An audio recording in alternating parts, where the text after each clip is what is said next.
Vamos lá então, né? João 18, a partir do versículo 28. Isso, 4 de junho. 4 de junho. Depois conduziram Jesus da presença de Caifás para o pretório. Era de manhã cedo e eles não entraram no pretório, para não se contaminarem, mas poderem comer a Páscoa. Então Pilatos saiu a ter com ele e perguntou: que acusação trazei contra este homem? Responderam-lhe: se ele não fosse malfeitor, não tu entregaríamos. Disse-lhe então Pilatos: tomai-o-vos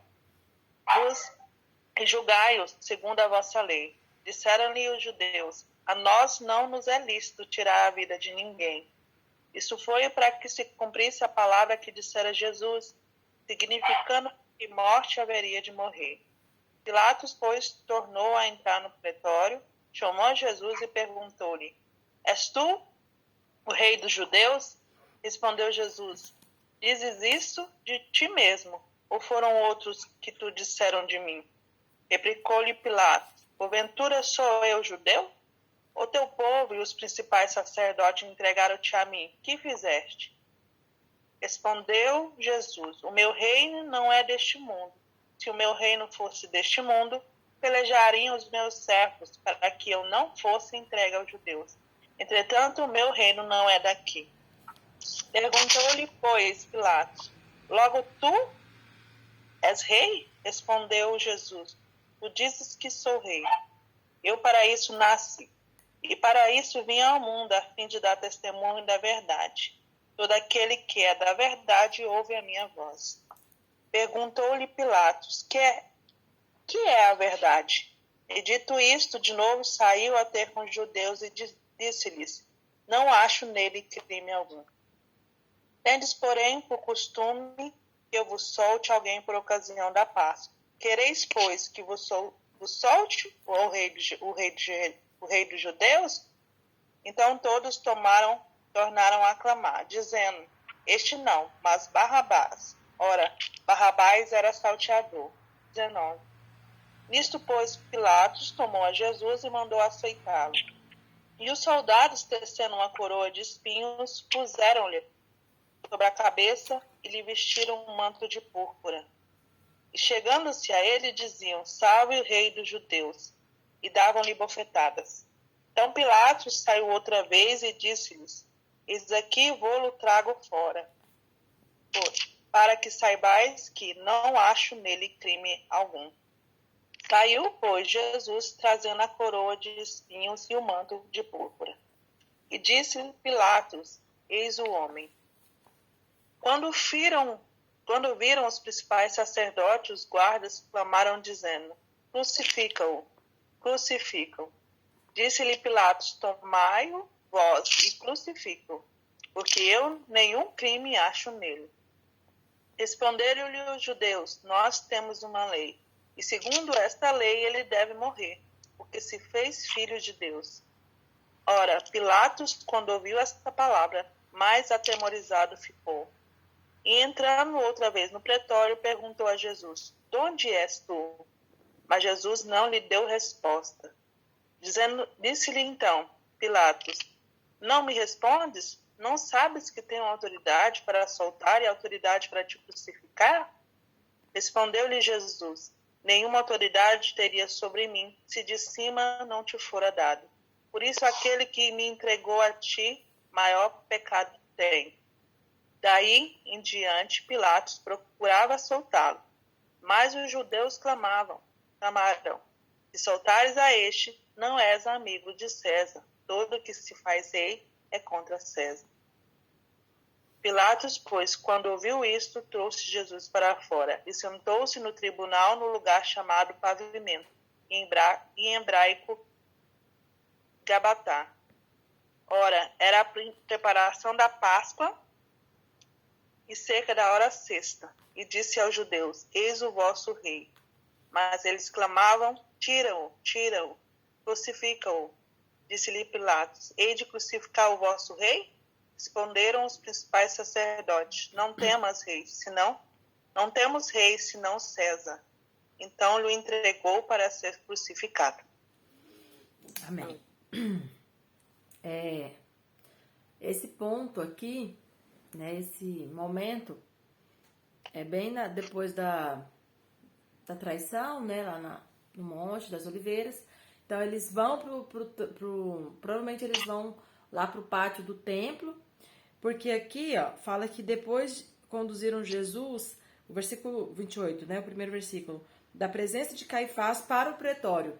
Então a gente pode entender que eles estavam ali ainda em um ambiente mais religioso, e aí quando o dia amanhece é que eles vão para esse ambiente mais civil, ou, né, voltado mais para essa área, né, de às vezes parecido com uma delegacia, né, algo nesse sentido. Aí fala que era de manhã, e olha que interessante que eles falam assim: e eles não entraram no pretório para não se contaminarem, mas poderem comer a Páscoa.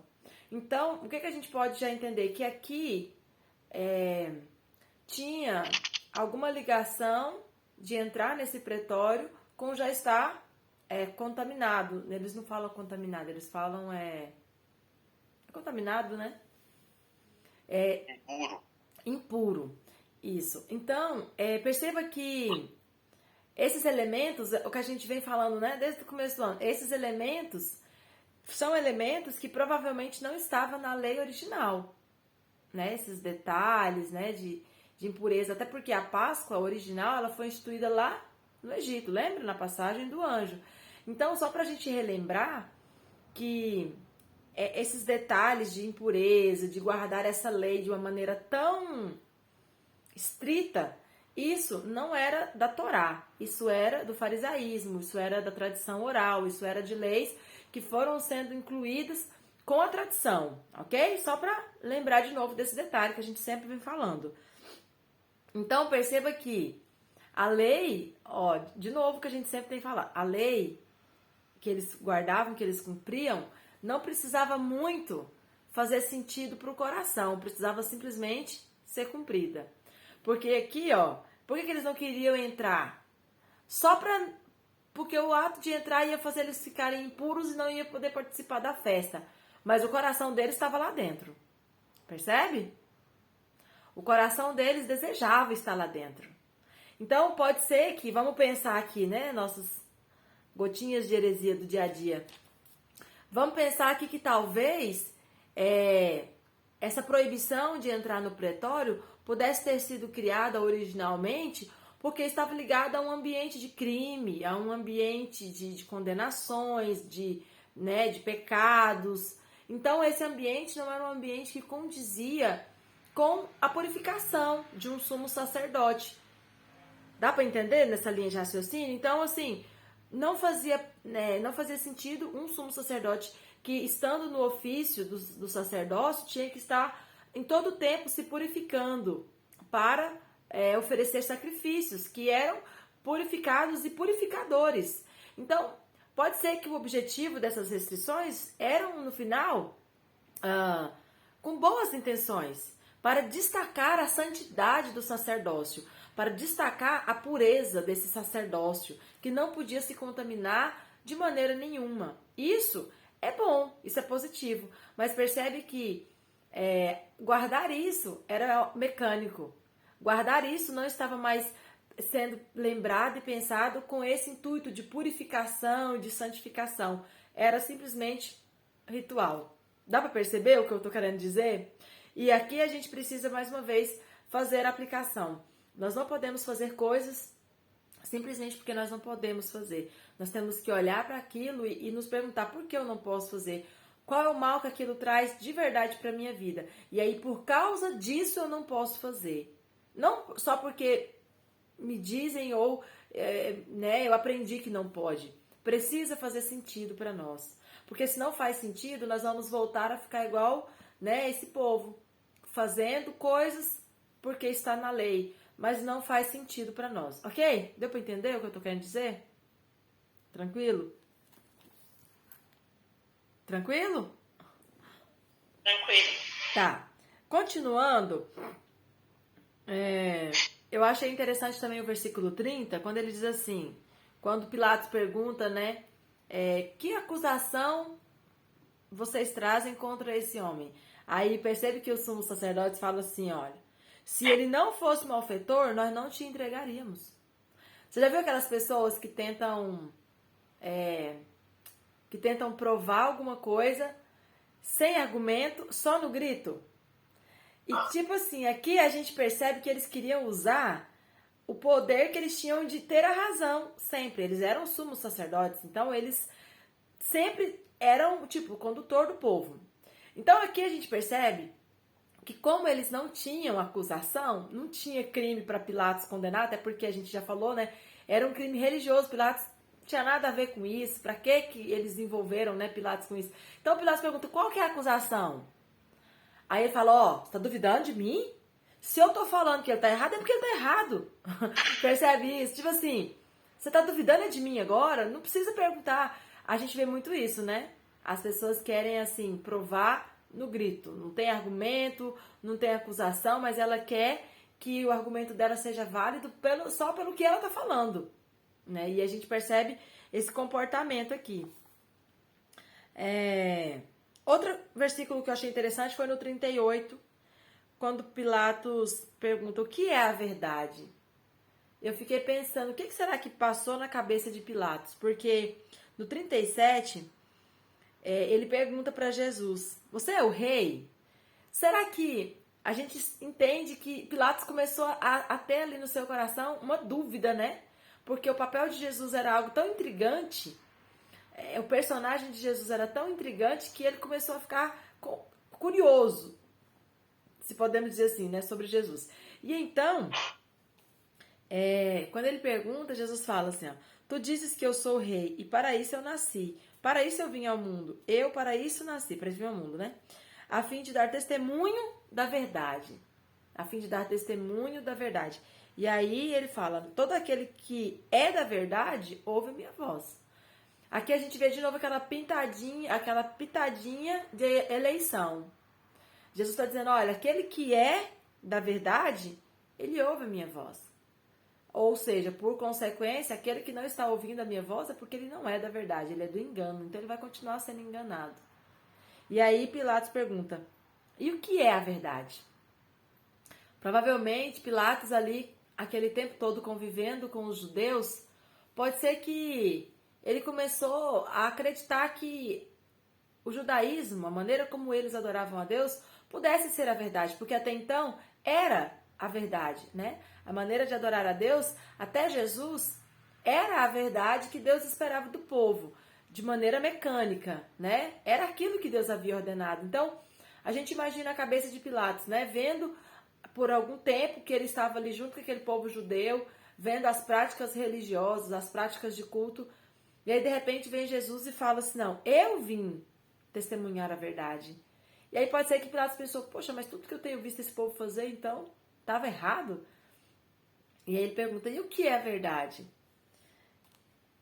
E aí, Jesus não responde essa pergunta, o assunto encerra, e só diz que, dito isso, de novo, saiu a ter com os judeus. Ou seja, a gente percebe que ele relutou o tempo todo para condenar Jesus. Ele não queria condenar Jesus. Provavelmente a autoridade que Jesus tinha no falar, no ensinar, impactou também o coração de Pilatos e ele ficava com essa resistência de condenar o próprio Jesus. E aí, lá na frente, o outro versículo que eu achei interessante foi no 6, que quando ele vai para os judeus, ele vai para o povo, percebe? Ele vai para o povo. Só que quando ele pergunta para o povo, né, o que era para fazer com Jesus, e falou ali sobre, deixa eu ver se é aqui que fala, e fala sobre o costume de soltar o outro preso. Mas aí quando o viram, quando eles viram a Jesus com aquele manto, os principais sacerdotes e os guardas clamaram. Então aqui a gente vê, é o que a gente já fala, mas o começo dessa, como que a gente pode falar, né? O começo dessa incitação para crucificar Jesus veio dos principais sacerdotes, veio, né, das pessoas que eram ali até então os representantes de Deus. E o 10 e o 11 também que eu queria comentar, que é muito interessante quando Pilatos diz assim, não, Pilatos continua perguntando as coisas para Jesus e Jesus não responde com clareza. Lembra que a gente fala muito sobre isso? Jesus, ele deixa algumas respostas meio que no ar. E aí, eu acho que Pilatos achava que Jesus ia ser igual aqueles outros prisioneiros que ficavam se justificando, alegando inocência, pedindo clemência, implorando para que aquela autoridade confiasse nele, acreditasse nele, absolvesse ele. Porque esse é um comportamento da maioria das pessoas, né, que às vezes estão em uma condição de serem julgadas. E Jesus não faz isso, até porque Jesus sabia que o plano tinha que seguir adiante. E aí é interessante que o comportamento de Jesus deixou Pilatos tão intrigado, se eu posso usar essa palavra, que aí no 10 ele fala assim, disse-lhe então Pilatos, não me respondes? Tipo assim, você está me ignorando? Você não está levando a sério o que eu estou te perguntando? Você não sabe quem eu sou? Você não sabe que eu tenho autoridade para te soltar e autoridade para te crucificar? Você está me ignorando? Você tem noção de com quem você está falando? É bem isso, né, que Pilatos está dizendo. E aí Jesus responde, nenhuma autoridade você teria sobre mim, se de cima não te fora dado. Por isso aquele que me entregou a ti, maior pecado tem. Então aqui Jesus ele fala, olha, aqueles que me entregaram a você são mais pecadores ainda que você. Porém, você, se tratando da sua pessoa, tem diferença nenhuma deles. Porque o que Jesus pode estar tentando responder? Quem que traria para si a prerrogativa de ter entregado ou de ter crucificado Jesus? Perceba que Jesus pode estar tentando responder a essa pergunta. Será que foram os mestres da lei? Será que eles poderiam trazer para si, né, essa prerrogativa, tipo, não, nós fomos os responsáveis por crucificar Jesus? Ou será que foi Pilatos que poderia dizer, não, eu fui quem tive, né, autoridade de crucificar Jesus? Jesus aqui ele pode estar tentando responder essa pergunta, olha, eles que me entregaram, que estão pedindo a minha crucificação, são mais pecadores ainda que você, mas você também, tanto eles quanto você, em nível de autoridade, não muda nada. Se vocês fizessem ou deixassem de fazer, a vontade de Deus seria feita, independente do que vocês fizessem ou deixassem de fazer. E aí a gente entende essa resposta de Jesus, quando ele diz, nenhuma autoridade você teria sobre mim, se do céu não fosse dado. E assim, eu tenho falado muito sobre isso. Ontem eu falei sobre isso de novo na igreja. Sobre nós estarmos vivendo nesse cenário de muita dor, de muito luto, e nós por alguns momentos temos a impressão de que Deus perdeu o controle da situação. Na nossa igreja, semana passada, morreu, se não me engano, 3 pessoas da igreja mesmo, assim. O pai do líder de jovens, uma irmã e a sobrinha, uma coisa assim, não lembro do jeito que eu não conheço, mas é da igreja. Então o povo estava assim, arrasado. E embora nós estejamos vivendo um momento de luto, foi o que eu falei ontem, nós precisamos entender e aceitar que Deus ainda está no controle de todas as coisas. Se nós cremos, né, na Bíblia, e a Bíblia diz que cada fio de cabelo da nossa cabeça está contado, quanto mais os nossos dias. Então, assim, é mais ou menos isso que Jesus, ele está deixando entender, olha, você pode fazer o que você quiser, no final de todas as coisas, Deus está no controle de tudo. Você pode determinar que eu seja solto, você pode determinar que eu seja crucificado. No final de tudo, Deus é quem é soberano. Deus é quem é que dá autoridade para que o homem faça ou deixe de fazer alguma coisa. E eu acho isso, assim, muito, muito importante. Nós temos essa consciência, nós temos essa visão de que aconteça o que acontecer. Ah, irmão, mas poderia ter vivido mais. Ah, irmão, mas foi negligência do médico. Igual fiquei sabendo que o irmão, acho que tá bem ruim, né, que até o médico estava falando que ele estava bem, teve que transferir ele às pressas. E aí a gente questiona e a gente fala, poxa, mas se o médico não tivesse errado, ele teria passado dessa. Aí irmãos, eu sei que é difícil para quem está vivendo o momento da dor, mas a pergunta é, Deus não deixa nada em oculto. Tudo está revelado aos olhos de Deus. Hebreus fala sobre isso. Todas as coisas estão abertas aos olhos de Deus. Ele não deixa passar nada. Então, assim, por mais que doa, a pergunta é, Deus precisa de tudo isso? Irmãos, Deus no seu poder, na sua soberania, com o poder que Ele tem, criador, curativo, Deus precisa de um médico para nos curar, se Ele quiser? Sim ou não? Não. Não. Usa, mas eu tô falando se precisa. Não precisa. Se Deus realmente quiser me curar, Ele cura.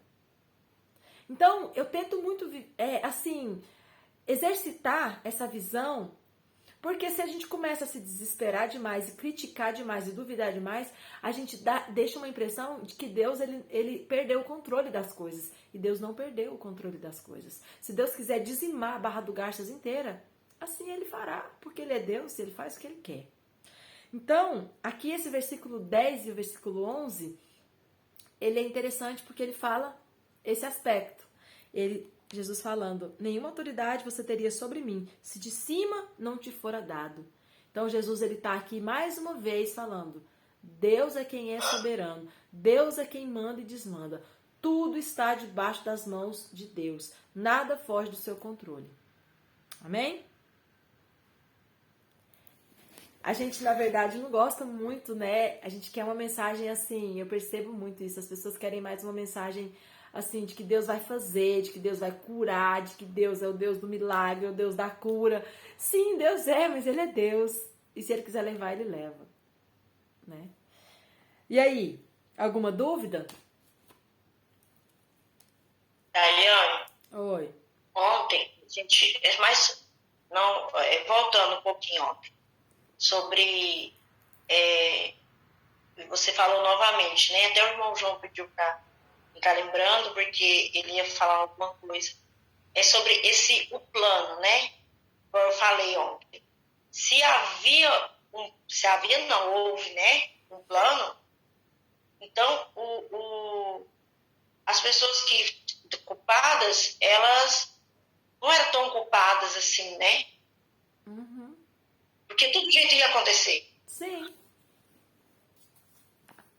É, mais ou menos isso. Uhum. Aí eu acho que coisa sobre isso. Mas, na verdade, Célia, é uma reflexão, porque, a meu ver, isso serve tanto e muito mais para a gente no dia a dia. Para mim, essa é uma grande lição, porque, às vezes, eu penso assim, não, todas as coisas, elas estão nas mãos de Deus. E a Bíblia diz que não cai um só cabelo da nossa cabeça sem que seja da vontade de Deus. E aí, no nosso dia a dia, baseado naquilo que você disse, né? Qual que é a lição que daria para a gente tirar daquilo?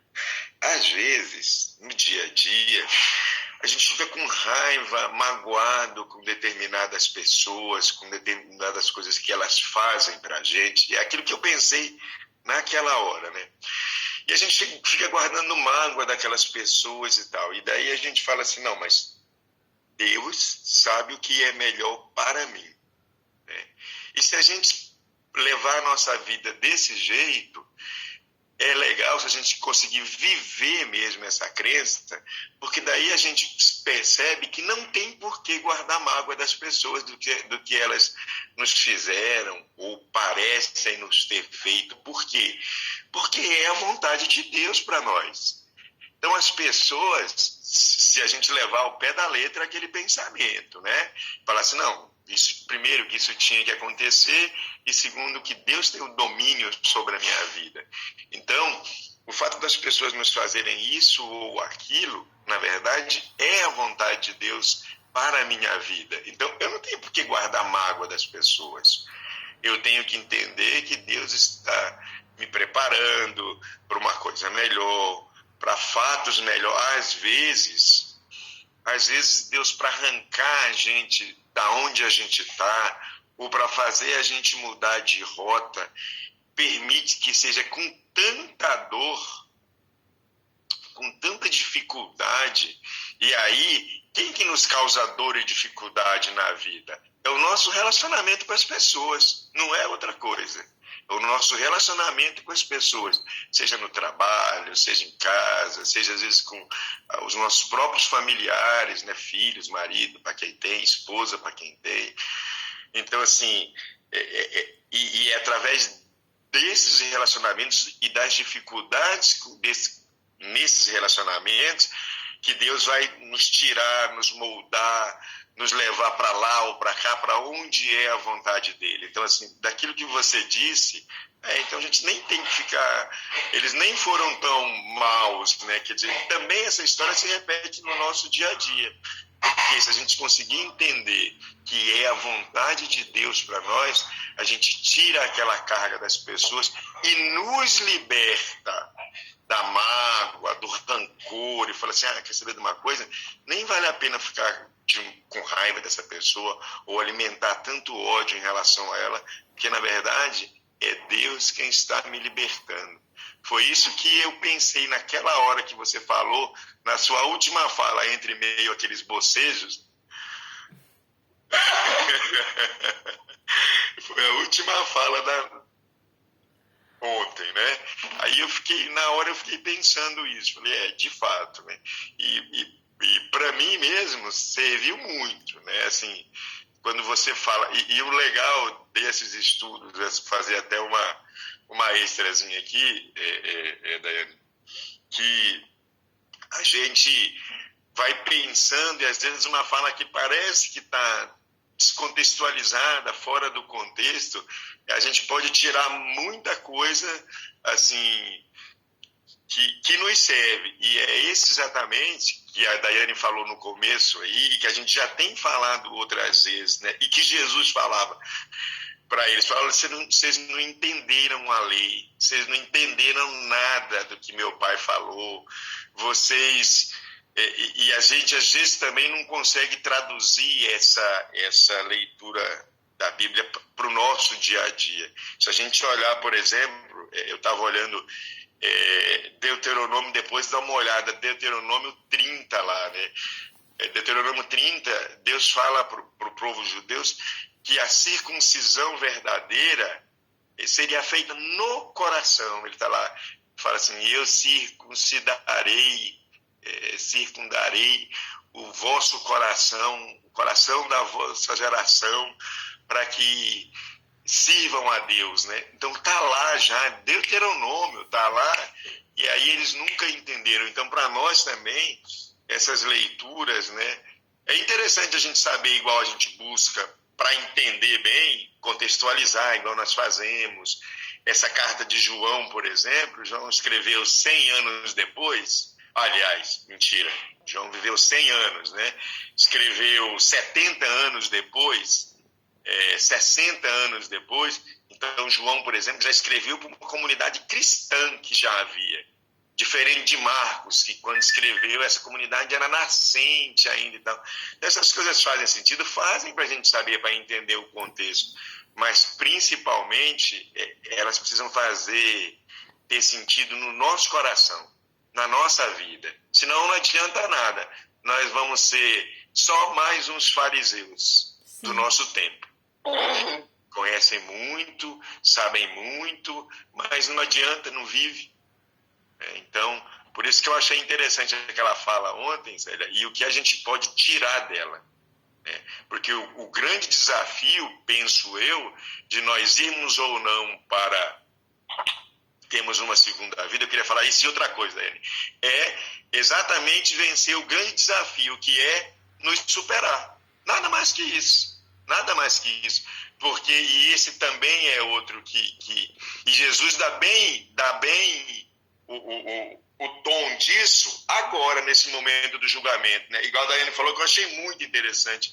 A Daiane falando e eu pensando cá comigo, qual que era a postura de Jesus, né? Porque, primeiro, ele não fala muito, então aquele ditado não deve ter nascido agora, né? Quando a pessoa se cala, ela está assumindo a culpa, né? Geralmente a gente fala assim, ixi, aí você fica caladinho, só escutando, porque não dá nem para se defender. Então Jesus, ele se calou. E aí, mas eu imagino que apesar de calado, ele tinha uma postura da convicção de quem sabia exatamente o que estava ali. Jesus, eu penso, pela reação de Pilatos, não parecia que ele estava olhando e vendo a figura de um coitado, não é isso que Pilatos vê. Ele vê um cara ereto, né, olhando nos olhos dele, talvez, durante todas aquelas falas, né, ele não vê um sujeito diminuído. Ele vê um homem, embora calado, mas que inspirava uma certeza, algo assim, né?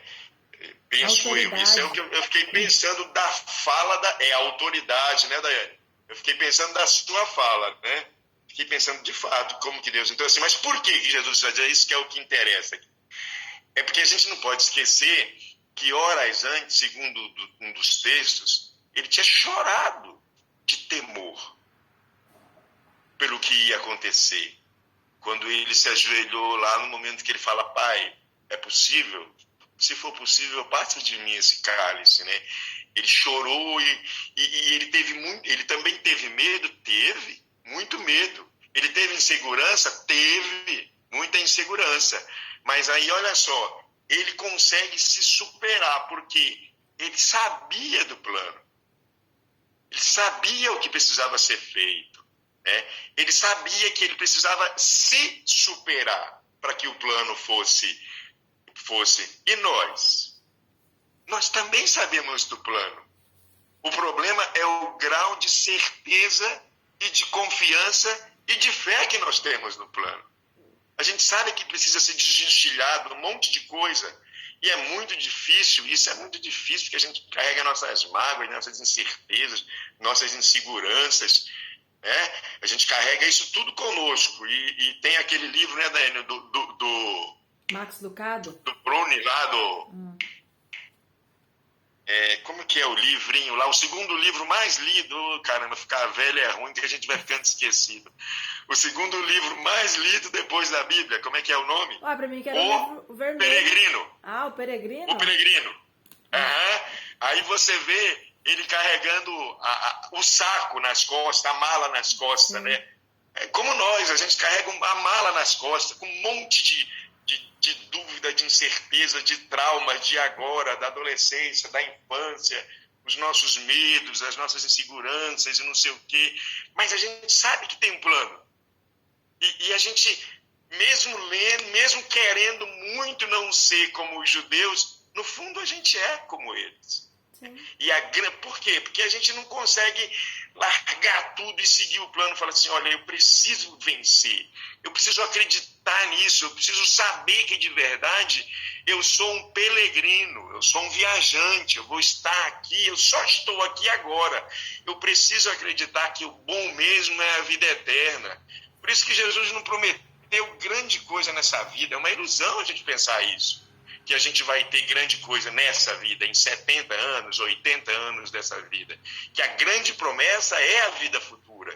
E a gente precisa ter certeza disso, porque daí quando a gente tem certeza disso, a gente vê, talvez vocês são mais novos, eu não sei quem tem mais essa me colocando aqui no lugar de tiozão da turma, né?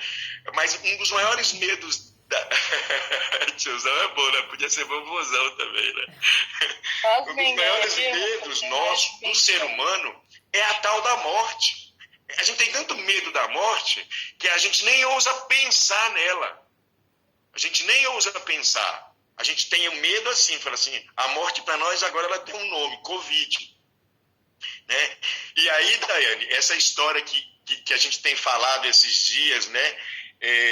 Das igrejas, fazendo uma emenda já para outro assunto aqui, tocando nessa questão, as igrejas, por que a gente não vai para a igreja, por que está todo mundo correndo? Porque todo mundo está com medo da morte, como se a morte fosse a grande verdade, como se depois dela não tivesse nada. Ora, olhemos para os cristãos dos primeiros momentos. E é isso que o Espírito Santo faz, fazendo outro engate já. É isso que o Espírito Santo faz, ele nos convence de que essa palavra é vida, é viva, e de que a grande recompensa não é nessa vida, não se iluda. Essa vida é o deserto.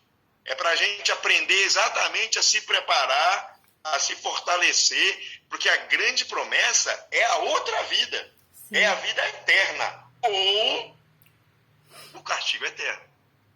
Sim. Essa é a grande promessa. Então a gente olha tudo isso e vê aquele Jesus lá naquela hora com aquela autoridade, por quê? Porque ele tinha plena convicção, ele tinha certeza que a gente pode chamar de fé, que havia um plano e que ele sabia o que ia acontecer depois do plano. E falando numa linguagem bem simples, e nós? Nós também sabemos, está aí os textos, está aí a palavra. E a gente se perde nessa vida. Que é isso que da conversa com a Célia ontem, naquela fala. A gente se perde na vida. Se perde quando a gente olha e não consegue entender que as pessoas não são o nosso grande mal, o nosso grande problema, embora elas acabem sendo. Quando a gente consegue entender que tudo é soberania de Deus, que tudo, às vezes, a maior das dores, a gente que tem filhos, eu tenho filhos, todos nós temos filhos, né? A gente sabe, por exemplo, que algumas coisas que nós fazemos para os nossos filhos, se nós pudéssemos diminuir e ficar do tamanho deles, do tamanho que eu me refiro, do tamanho da compreensão, para eles é terrível muitas vezes. A gente não dá aquilo que eles querem, a gente não fazer a vontade deles, e quando eles crescem mais um pouquinho, que chegam à adolescência, aí a gente tem que ficar igual aquele cara que puxa a pipa vai para lá, você puxa para cá, a pipa vai para lá, você puxa para cá. Para eles aquilo é terrível, mas nós sabemos que é necessário fazer isso, e que se a gente abrir mão disso, como a pipa que escapa da mão e vai cair em qualquer lugar que ninguém sabe, é o que vai acontecer com ele. É o que Deus tem pra gente. Falei.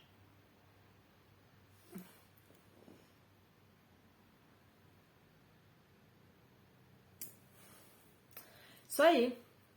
Vamos aceitar a vontade soberana de Deus sobre a nossa vida, independente do que nós estamos passando, ok? Deus abençoa. Até amanhã.